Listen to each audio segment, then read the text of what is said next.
Bonsoir mes très chers cinéphiles. Ce soir, nous allons parler d'un film, un film qui a osé réinventer l'une des figures les plus fascinantes du cinéma, le vampire. Car voyez-vous, depuis Nosferatu de Murnau en 1922, le vampire incarnait la peur, la mort, la séduction mortelle. Lugosi, Christopher Lee, tous ces maîtres ont sculpté une créature de l'ombre et du sang. Et puis arrive Twilight, 2008, et tout bascule. I used to spend 2 weeks there almost every summer. But it's been years.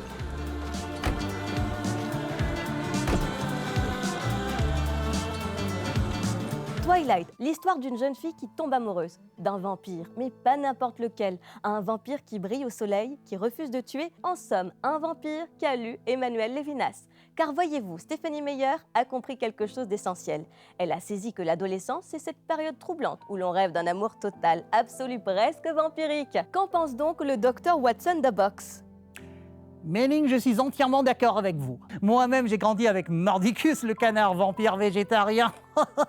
Mais voyez-vous, en 2008, Twilight, c'est une véritable météorite qui s'abat sur les ados du monde entier. Romance surnaturelle et phénomène pop qui réinvente le roman jeunesse. Une sorte de Milton Boone à l'hémoglobine.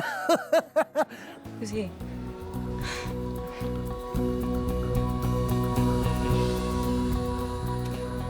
That's Edward Cullen. He's totally gorgeous, obviously. But apparently nobody here is good enough for him.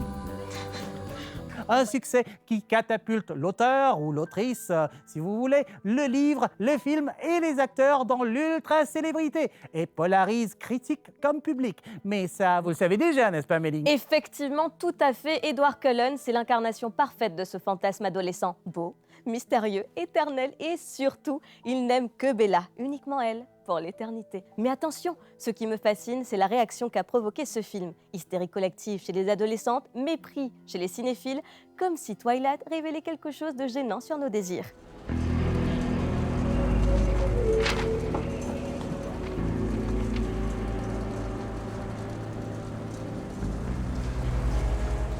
Car au fond, qu'est-ce qui dérange tant dans cette histoire ? L'idée qu'une jeune fille puisse fantasmer sur la soumission ou plutôt sur la protection absolue.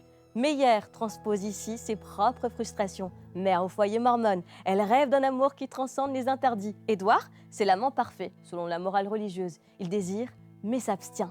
Et Catherine Hardwicke comprend parfaitement l'enjeu. Elle filme cette attraction comme un poème visuel. You better hold on tight, Spider Monkey.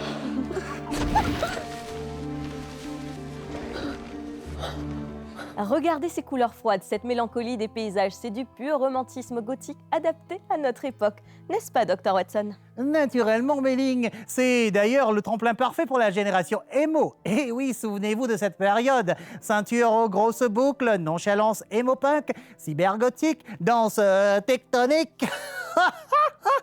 Tout ce beau monde, nourri à la sauce Harry Potter, découvrait le flou de l'adolescence, se demandant « Mais qui suis-je ? Qu'est-ce que je cherche ? C'est quand l'amour ?» Et par miracle, apparaissait la jeune Bella Swan, assez lambda pour être universelle, en face du ténébreux, du mystérieux, du « Oh, qu'il est mignon !» Edward Cullen. Et sans body count apparemment, parce que c'est un mort-vivant. Deux corps à prendre hors du temps, différents, cherchant leur place et la trouvant dans les yeux de l'autre. Did you follow me? I feel very protective of you. Alors oui, on peut critiquer la passivité de Bella, la possessivité d'Edward. Mais enfin, mes amis, questionnons-nous plutôt pourquoi ce film touche-t-il tant ? Peut-être parce qu'il explore cette zone trouble de l'amour adolescent, cette période où l'on confond protection, possession, dévotion et obsession. How did you get in here? The window? Do you do that a lot? Just the past couple of months.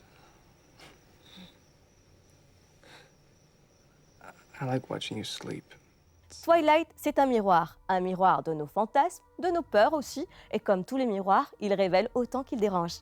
Car enfin, reconnaissons-le, ce film a créé un langage visuel, cette esthétique bleutée, cette sensualité contenue. Hardwick a inventé une façon de filmer le désir adolescent, n'est-ce pas, Dr. Watson? Et oui, Mei-Ling, visuellement, les films imposent son ambiance bleutée, glaciale, comme vous le dites, presque mélancolique. Le style vestimentaire des personnages, jean noir, chemise boutonnée jusqu'au cou, capuche et regard ténébreux, s'inscrit pleinement dans la mouvance emo goth qui domine la fin des années 2000. Big size. There's no way, he's so skinny. Doesn't make sense. Totally. Who are they? The Cullens. They're Dr. and Mrs. Cullen's foster kids. They moved down here from Alaska like a few years ago. Leur monde n'est pas effrayant, il est triste, silencieux et désespérément beau. Bella incarne la figure de l'outsider romantique. Edward est l'archétype du sad boy torturé, un peu comme James Dean qui crie « You're tearing me apart !» Mais vous avez sûrement votre opinion dessus, Mei-Ling. Définitivement. Et comment, Dr. Watson? Il y a cette performance de Robert Pattinson. Regardez-le, il incarne la mélancolie romantique avec une sincérité troublante. Pas étonnant qu'il soit devenu une icône, comme s'il fallait le rappeler. It's like a drug to me. Like my own personal brand of heroin.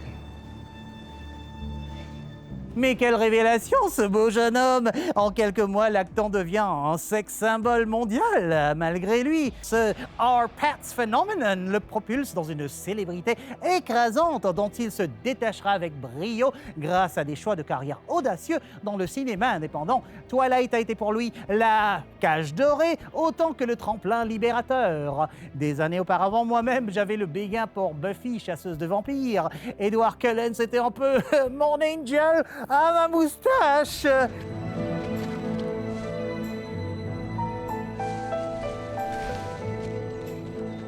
Mais oui, Edward Cullen, incarné par Robert Pattinson, a ses haters autant que ses fans.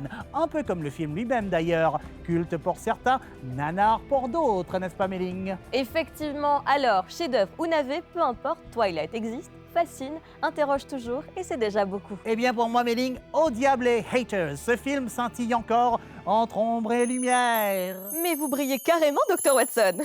Et oui, vous avez remarqué, c'est ce qui m'arrive quand je suis sous le coup de l'émotion. Mais permettez-moi de vous dire, Mei-Ling, que vous êtes vous-même resplendissante. Mais je suis flattée. Mais quel joli cœur celui-là. Calmez-vous donc, Dr. Watson. Ce soir, laissez-vous porter par cette histoire. Oubliez les préjugés, les polémiques. Retrouvez cette part de vous qui a 17 ans et rêve d'amour absolu. Car au fond, n'est-ce pas cela le cinéma? Nous réconcilier avec nos rêves d'adolescence?